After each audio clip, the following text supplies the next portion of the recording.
share, subscribe, like this video. Make sure you put your prayer request in the bottom. Earlier, the outro that I was working on loaded and went to YouTube. Wasn't supposed to. It was just a mistake. There was nothing else to it. We've had storms here, and I couldn't get anything to upload, and I was testing it. I didn't know if it was going to upload it or not, and it did.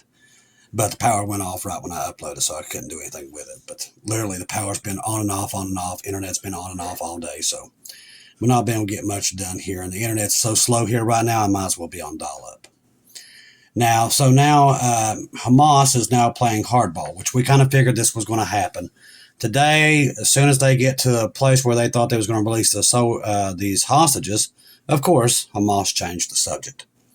So now Hamas is now playing hardball and is ignoring Trump's plan. Hamas is doubling down and wanting to do it their way and call the shots now. So still yet, that puts them, he gave them 3 days to get this all lined out. Now, Trump's Gaza peace plan is fully backed by pretty much all the Arab nations. They have all issued a joint statement backing Trump's proposal for Gaza. A senior Hamas official told Al Jazeera that the Palestinian organization calls on linking the release of Israel hostages to a complete IDF withdrawal. So they want the IDF completely out of Gaza. This ain't going to happen. That's what they want. The Hamas delegation stressed that the release of the last Israel hostages should be carried out simultaneously with complete withdrawal to all the IDF forces in Gaza. Hamas delegation emphasized the need for international guarantees for a safe and final ceasefire, which I don't think is going to sit well with Trump. Now, Trump plans say Hamas must release all the hostages. The IDF will still control 70% of Gaza, pulling back onto the yellow line, which I've got a picture of it here. You can't see it. On the other hand, Hamas is demanding a full, complete IDF withdrawal.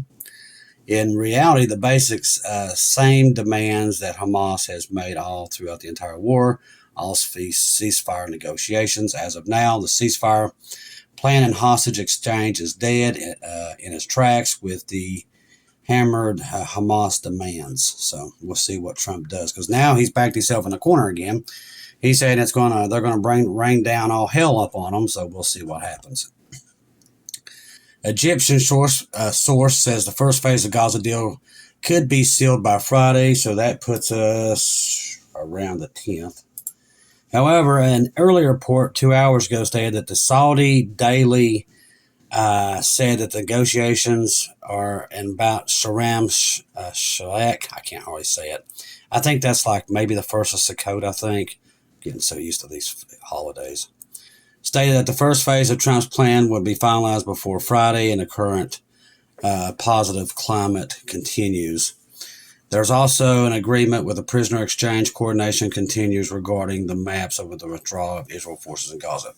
Now, I think that's on their calendar, that Sharm El, I can't say it, but I think on the Jewish, I think it's by the 13th, but they're going to do it by this Friday. These dates and stuff, I don't want to hear about that stuff. I'm telling you, it drives me nuts. All right, Trump's with Canada's PM Mark Carney earlier this afternoon. I think there's a possibility we can make peace in the Middle East, which the Bible says we can't. Netanyahu's Iran is developing a 11,000-kilometer range ICBM. Now, if you don't know what an ICBM is, long range. Not many countries around the world has them. I think we have them: China, Pakistan, France, Britain, and Iran would be right up there. That's somebody you don't want to have these weapons. Now, Netanyahu basically spelling out every intel shop already knows, but says out loud that Iran isn't building a 8,000-kilometer ICBM for just Iran. No, that would make no sense. It wouldn't be for Israel. It would be for America. That's why they're building them. In Tehran, the Iran Supreme Leader Al Khamenei celebrated his second anniversary of October 7th today. Even all over the United States, they were celebrating the massacre of the Jews. That actually happened in the United States today. Those who are thinking God's got this country and bringing it back, it has not happened. This country is pure evil. All right, let's see. Israel officials cautions optimism of the day. Discussions in Cairo. Everybody's still there. I think Kushner's still there, and I think Wilcox is still there. So they're still there in Egypt trying to hammer this thing out. We'll see what happens. We all pretty much know it's going to be a disaster when it all happens. All right, see, there was something else here we wanted to go over. All right, so this right here kind of gives you a breakdown of everything, what we're looking at, which we're looking at thousands of things happening right now. Number one, gold's reached 4,000. First time in history. When you hit 4,000, you're in war. Bottom line, the world's at war. You just don't know it yet, but it's here. That's why we tell you to keep your head on a swivel and watch for Jesus, because he's going to come here somewhere in this, because you can see the signs. They're literally, the world's degrading by the day. It's falling apart. Yemen, the decisive front of the U.S.-Israel bid for regional control. Since October 23rd, Yemen has become a critical pressure point against Tel Aviv and Washington. Also, they've been shutting down the Red Sea. The Red Sea front forces have disrupted Israel and U.S. interests, extending operations as far as the Mediterranean. Despite failed U.S. attempts to neutralize Yemen, the naval blockade in Israel persists through attacks of U.S. assets paused briefly. The penetration strategy led by the UAE, a new campaign, seeks to fracture Yemen's resistance. The Southern Transitional Council courts Israel offering normalization for session. Israel's outlets report UAE-backed assassinations of different officials. STSC media normalizes open coordination with Israel. Military entrenchment. Satellite data confirms joint U.S.-Israel bases emerging across key sites. They're in the Mayan Island, also in Zugar Island, and other places. So they're actually building bases there, America and Israel. So there's definitely something going on over there. And we can see that by all the equipment's going into the Middle East. You don't put that kind of equipment in there for nothing. You just don't do it. Now, the fire at the oil depot, PHROPHECY, continues. Right now, Russia has lines about 3 or 4 hours to get a tank of gas. If this keeps going in this, we all seen what happened in World War II when that's happened to Japan. That's why we tell you to keep your head on a swivel, because right now Russia is starting to go hungry. There are people who are getting very frustrated. Imagine having to wait every day for a tank of gas and you got to wait 2 hours to get it. This is what's happening in Russia right now. Now, they might be telling everybody everything's great and everything's good, but let me tell you something. They're secretly. NATO has already come out and said that Russia's planning an attack on America, which we all know because we've already had it. We already knew it was coming. We've been telling you forever. But they're just now releasing this information that they're right now plotting it as we speak. That makes sense because remember all these drones, and remember up in Alaska, them sending, we told you then, they was testing our response time. They're planning on going to war. Listen, when it comes to going hungry and you can't put gas in your vehicles, and they've got a lot of nuclear weapons, a lot worse than ours, they're going to come out fighting. We all know this, but everybody here lives in denial, but it's definitely coming. All right, let's see what it just came across.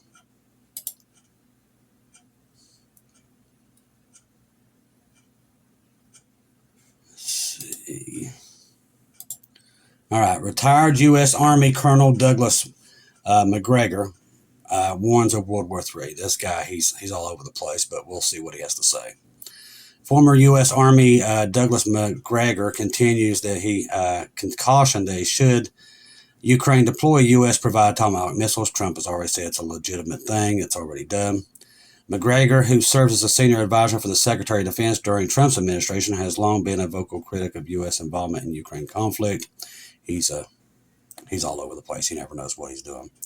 Russia explicitly warned on Monday, October 6th, Russia made clear that the U.S. supplied Tomahawk missiles in Ukraine will destroy all the work done over the last 3 months, but these people don't care. They want war. Worse, last week, Russia reminded everyone that such missile requires American space satellites, which we all know. Russia knows this too. As such, the American-supplied missiles guided to target American satellites will be treated by Russia as attack by the United States of America. Russia pointed out that this does not matter who pulls the trigger, Ukraine, because it's American missiles guided by American satellites to the target. And like Trump said, he came out and said the targets have to be approved by him. So he pretty much put the cat out of the bag. All right, even more horrifying, Russia declared that since Tomahawks can be armed with either conventional or nuclear warheads, that they don't know now, so they'll have to launch nukes when they see them. So, like I said, they know that, and they're still doing it, so they don't care. Russia's mysterious radio station makes coded broadcasts. We actually monitor this quite a bit. We have been seeing a really strange activity on theirs, as even ours. Ours has been going off for a week, so there's definitely something in the air. Now, yesterday it became clear that the U.S. was going to send Tomahawk missiles to Ukraine. Russia's mysterious doomsday radio went active again. It transmitted a cryptic code. Observers note similarities of the February 2022 transmission of their hypersonic missile. It was actually encoded in that broadcast. So there's definitely a lot of stuff afoot here. For those who are enamored with the U.S. military and think how powerful it is, consider USS Harry Truman collided with a flag merchant vessel on February 12th at approximately 11:46 local time in Egypt. As the carrier was in or out Suez Canal, the collision, which is under investigation, caused damage to Truman's hull. So in other words, he's saying that our military is incompetent. That's what Hal Turner's saying, which we all know it's not. Venezuela, the diplomacy is over. President Donald Trump has ended all diplomatic efforts with Venezuela. What does this mean? That means they're recalling everybody from the State Department, that we've also got an embassy there, so they're pulling everything. That means you're pretty much going to war with them. Now, Richard Grenell has been leading negotiations with the dictator Maduro, but during a recent meeting with the senior military leaders, Trump called him and told him to stop all diplomatic outreach. That's why he's got every bit of all these carrier fleets down there. He's got guided missile destroyers. He's got nuclear submarines sitting right off the shore.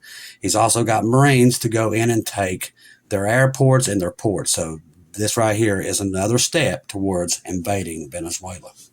History shows that when the diplomacy ends, military action begins, and that's actually the truth. All right, mysterious interstellar spotted above Mars appears as a massive cylinder craft. This has been making its rounds if you've been checking out 3i Atlas. They got a good view of it when it was coming around Mars, and it kind of looks like a cylinder. The mysterious interstellar visitor known as 3i Atlas has captured the attention of astronomers and conspiracy theorists alike after passing close to Mars, because it don't look like a comet. It just doesn't. From NASA's rover on the Martian surface depict what appears to be a massive cylinder object hurtling through space, fueling speculations about its true nature, which we tell you, it's part of this great lie. When the rapture happens, they've got to have a cover, and they're all setting all this stuff up. They're never going to tell anybody Jesus got us. These people today, they can't even stand Jesus. They're never going to tell that, and people who left behind probably ain't going to do it either. So literally, this right here is going to be the lie they sell. We've been talking about this for a long time, and it looks like Hollywood's been building up to it, all of them, because Hollywood is basically their propaganda machine. They put stuff out there to get people used to it and accustomed to it, and that's what people are. They're expecting the aliens to come. I hear them all the time. Where the Anunnaki's coming to get us because they create us. It's just all a bunch of garbage. It's all a lie. But a lot of them's going to fall for it, and God's going to let them be deceived and let them believe it. U.S. Congressman claims that there are up to 5 hidden UFO bases located on the U.S. coastline. I can tell you one. It's called Washington, D.C. All right, let's see. Huge asteroid comes within 300 miles of hitting Earth, and NASA only noticed after the close encounter. Now, a small asteroid named 2025 zipped through close to Earth. So this thing pretty much almost hit us, and we didn't even know it was there. We didn't notice it until it was gone. On October 1st, passing just 260 miles above Antarctica, astronomers only detected it close encounter hours after it already occurred, highlighting the challenges of tracking smaller Earth objects. The asteroid was about 9 feet in diameter, so it wasn't that big. Southern continent exactly 147, closer to Earth's surface than the orbiter of International Space Station. So just shows you never know what's coming at you. All right, Trump is threatening to bomb Iran again, but Israel may strike first. This is where we're at right now with looking at the Middle East. Where I tell you, keep your head on a swivel. Not only that, Trump talking about doing this insurrection act. That's no small thing. If he does that, and the way it looks right now, Chicago's ready to fight back. LA's about to fight back. He's going to do it. So we got to, like I said, keep your head on a swivel, be looking for Jesus. That's what I tell you to do. We've got 17 countries now that's already signed up for the digital ID. They're already going live with it. 17 and counting. It's growing by the day. That is your beginnings of the mark of the beast. Now, God knows all this stuff. He knows what all this stuff is. We're still not in the tribulation, but we're definitely getting close. Jacob's trouble is still there. I think we're waiting on Hamas to get their act together and get this thing going. It's what it looks like. At least it does to me. Best way I can, like I said, I don't know everything. I'm just kind of looking at that and waiting to see what happens with it. And it looks like the next couple of days they're going to have to be forced, or Israel's going to go in there and level the place. And that's going to tick off everybody again. And here we go around again. Now, during the weeks ahead, I'll be watching Israel and Iran like a hawk. Now, this is coming from End Times Headlines, which I think we all will. Prior to the 12-day war between Israel and Iran earlier this year, it was clear something was up. We're seeing that again. Iran seems to either going to be attack Israel any day now, or Israel and America is going to attack them. It's one or the other, but it's definitely right here. Now, we're witnessing similar signs, and many experts are concerned that there's a fragile ceasefire that was agreed on at the end of the 12-day war will soon collapse. Iran is rebuilding its nuclear sites. We also know Russia, China, and North Korea is flying a ton of equipment in there. Trump knows this. He's not dumb. They got the satellites. They're seeing what's been flown in there. This is another reason why I think it's going to be any time. Israel, same way with the Mossad. They see all this stuff, and I'm sure they're not going to wait till they get all this high-tech stuff in there and set up before they go do it. So expect this at any time. On the other side, the U.S. and Israel have both pledged that Iran will not be allowed to rebuild their nuclear program, but we're already seeing it's already happening again. They were also going to have a nuclear program within a month, Trump said, and now they can start the operation all over again. But I hope they don't want to, because we have to take care of that too. I let them know that you want to do that. But see, the thing is, they're not scared of Trump. They're not scared of anybody. These people are crazy. So they're going to do what they're going to do. And they pretty much said that. They just kind of make fun of us. Of course, President Trump very well that Iran officials have repeatedly stated that they will never give up the nuclear program. Like I said, he's not dumb. He knows what they're saying. I think they're just trying to get us enough stuff in there. So this time when they go in, there ain't going to be nothing left. That's what they're going to try to do. Now, 3 months after the U.S. and Israel strikes on Iran nuclear sites, new satellite images show signs of construction work at 2 of the key enrichment facilities. So remember, Russia's there helping them rebuild these. Trump knows that, and Israel does too. Analysis of high-resolution satellite imagery captured by Maxar Technologies on 18th of September revealed work on a new perimeter and a new tunnel at one of those complexes. Multiple construction vehicles are visible in that area south of the complex, while digging work appears to be underway. Images also show work of extended perimeter around the same area. Now, the Iranis responded to Trump's threat of more bombing on Monday. They called the U.S. a law-breaking country. Is what they always do. Iran's foreign ministry on Monday branded the United States as a law-breaking country, rejecting any prospect of talks with Washington after the U.S. President Trump warned that they would bomb again. Trump's poker march amounted to the admission of a criminal and illegal act that only reinforced by America's image of violator of the international law for a ministry spokesperson from Iran. It will be clear to the international community that Iran's nation, that the United States is a law-breaking country. The Iranis have also clearly made their choice, so how long will Trump wait? I don't think he'll wait long because, like I said, he sees them flying a ton of equipment in there. You don't want to get all these advanced air systems put up or you ain't going to be able to get your F-35s and your stuff in there. So they're not going to try to give them all this time to get all this fancy equipment coming in from China and Russia up and going.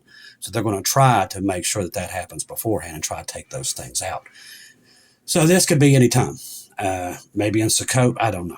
We're just watching right now. Like I said, keep your head on swivel.